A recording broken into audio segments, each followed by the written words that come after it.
Elegance life style కు సరైన ఎంపిక మోకిలాలో sky side sky villas by Sri Tanvi developers. అద్భుతమైన వ్యూతో ప్రత్యేకంగా రూపొందించిన duplex homes sky side Mokila. కాసేపట్లో ఉమ్మడి కరీంనగర్ జిల్లాలోనూ మున్సిపల్ ఓట్ల లెక్కింపు స్టార్ట్ అవబోతోంది. ఇందుకోసం స్థానిక ఎస్ఆర్ఆర్ కాలేజీలో 66 డివిజన్స్ కు సంబంధించి కౌంటింగ్ ఏర్పాట్లు చేశారు. ఒక్కో టేబుల్ పై ఒక్కో రౌండ్ 1000 ఓట్లు లెక్కించబోతున్నారు. అయితే 3 లేదా 4 రౌండ్లు ఒక్కో డివిజన్ ఫలితం తెలపనుందని సమాచారం. మొత్తానికి కరీంనగర్ రామగుండం కార్పొరేషన్ ఫలితాలు ఉత్కంఠగా మారాయి. అలాగే 13 మున్సిపాలిటీల ఫలితాలపై కూడా అందరిలో ఆసక్తి నెలకొంది.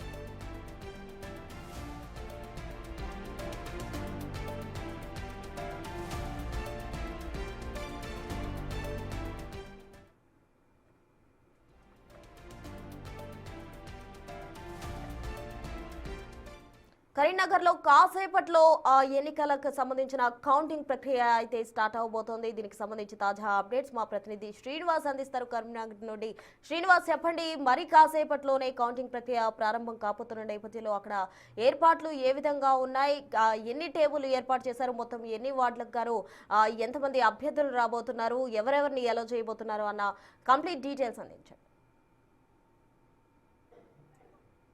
ప్రస్తుత కొద్దిసేపటి క్రితమే ఇటు కౌంటింగ్ ప్రక్రియ మొదలైనటువంటి పరిస్థితి. ఉమ్మడి కరీంనగర్ జిల్లా వ్యాప్తంగా 2 కార్పొరేషన్లు తర్వాత 13 మున్సిపాలిటీలకు సంబంధించినటువంటి కౌంటింగ్ కొద్దిసేపటి క్రితమే ఇటు మొదలు కాబోతున్నటువంటి పరిస్థితి. కొద్దిసేపటి క్రితమే అభ్యర్థులందరూ కూడా ఇక్కడికి వచ్చి కౌంటింగ్ ఏదైతే హాల్లో ఉన్నదో హాల్లోకి వెళ్తున్నటువంటి మనం దృశ్యాలను కూడా చూడవచ్చు.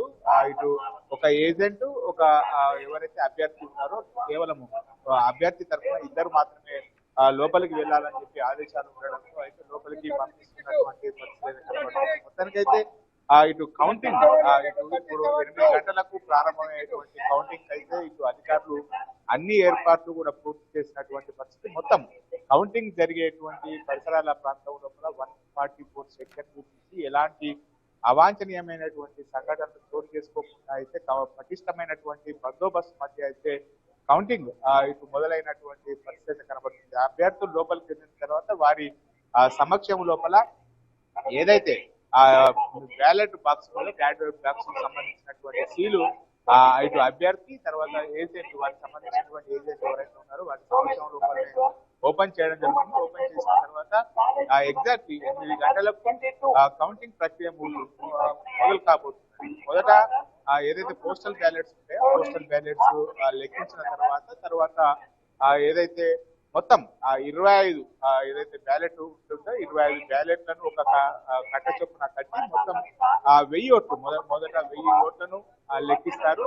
25 చొప్పున ఒక కట్టలు కట్టించిన తర్వాత మొదటి టేబుల్ పైన 1000 ఓట్లు ఉంచి లెక్కించడం ప్రారంభిస్తున్నారు. అంటే మొత్తానికైతే ఓవరాల్ గా ఒక రౌండ్ లోపల 1000 ఓట్లు చొప్పున లెక్కిస్తారు. తర్వాత మొత్తం అంటే ఒక డివిజన్ సంబంధించింది ఇటు 3000 ఓట్ల వరకు ఉన్నటువంటి నేపథ్యం లోపల బ్యాలెట్ సంబంధించి లెక్కించేటువంటి సమయము 12 గంటల తర్వాతనే అసలు లెక్కింపు మొదలవుతుందని చెప్పి అయితే మనకు సమాచారం అందుతున్నది. అంటే మొదట అన్ని బ్యాలెట్ సంబంధించి ఉన్నటువంటి వాటిని టేబుల్ పైన పరిచి తర్వాత 25 చొప్పున ఒక కట్ట కట్టిన తర్వాత 1000 ఓట్లను మొదట లెక్కించి తర్వాత మళ్ళీ 1000 ఓట్లు తర్వాత మళ్ళీ 1000 ఓట్లు అంటే ఒక కార్పొరేషన్ పరిధి లోపల దాదాపుగా 3000 నుంచి 4000 ఓట్లు ఉన్నటువంటి నేపథ్యం లోపల ఇటు 1 గంట వరకు ఇటు లెక్కింపు ప్రక్రియ మొదలు కానున్నది. మొదట పోస్టల్ బ్యాలెట్ లెక్కించిన తర్వాత ఓట్ల లెక్కింపు ప్రక్రియ మొదలు కానున్నటువంటి నేపథ్యం లోపల 12 గంటల తర్వాత ఫలితాలు వచ్చేటువంటి అవకాశం ఉంది. ఈ నేపథ్యం లోపల అన్ని డివిజన్ల లోపల కూడా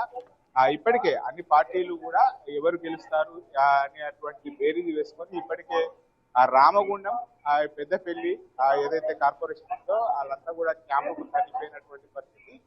గెలిచేటువంటి అభ్యర్థులందరినీ కూడా క్యాంపుకు తరలించి వారి తరఫున ఏజెంట్లు మాత్రమే రామగుండం లోపల హాజరవుతున్నారు. ఇక ఉమ్మడి కరీంనగర్ జిల్లా వ్యాప్తంగా చూసుకున్నట్లయితే ఎవరి పార్టీలు వారికి గెలిచేటువంటి అభ్యర్థులను తమ దృష్టిలో ఉంచుతున్నారు. ఎందుకంటే గెలిచిన వెంటనే క్యాంపుకు తరలించాలని చెప్పి అయితే అన్ని పార్టీలు యోచించినటువంటి నేపథ్యం లోపల ఇప్పటికే బీఆర్ఎస్ కు సంబంధించి హైదరాబాద్ లోపల ఉన్నటువంటి ఒక పరిసరాల లోపల ఒక ఫామ్ హౌస్ తీసుకొని అక్కడికి బీఆర్ఎస్ అభ్యర్థులను తరలించేటువంటి అవకాశం ఉంది. ఎందుకంటే తాము చెప్పిన వారికే మద్దతు ఇవ్వాలి అని చెప్పి అయితే కార్పొరేషన్ సంబంధించినటువంటి మేయర్ ఎన్నిక ఇటు కీలకం కానున్నటువంటి నేపథ్యం లోపల ఎవరికి కూడా సంపూర్ణ మెజార్టీ రాని పక్షం లోపల ఎవరికి ఇటు తమ మద్దతు తెలపాలనేటువంటి కోణం లోపల అయితే ఇప్పటికీ అందరూ కూడా క్యాంపులకు సిద్ధమైనటువంటి పరిస్థితి. ముఖ్యంగా ఆసక్తి రేపుతున్నటువంటి కరీంనగర్ ఏదైతే కార్పొరేషన్ ఎన్నిక ఉంటుందో ఇక్కడ ఎవరు ముందంజ లోపల ఉంటది అని కరీంనగర్ మొదటి నుంచి కూడా హంగు ఏర్పడేటువంటి అవకాశం ఉన్నటువంటి నేపథ్యం లోపల ఇటు అభ్యర్థులు గెలిచిన తర్వాత క్యాంపు తరలించేటువంటి ప్రయత్నాలు అయితే అన్ని పార్టీలు చేస్తున్నారు. మరికొద్ది సేపట్లో 8 గంటలకు కౌంటింగ్ ప్రక్రియ మొదలు కానున్నటువంటి పరిస్థితి. ఇప్పుడే అభ్యర్థులు వారి తరఫున ఏజెంట్లు అందరూ కూడా లోపలికి వెళ్ళి ఇటు వారి సమక్షం లోపలనే ఇటు బ్యాలెట్ సంబంధించినటువంటి ఏదైతే సీలు ఓపెన్ చేసిన తర్వాత అవన్నిటిని లెక్కించేటువంటి ప్రక్రియ 8 గంటలకు మొదలు కానున్నటువంటి పరిస్థితి కనబడుతుంది ప్రస్తుతం. Right Srinivas, thank you.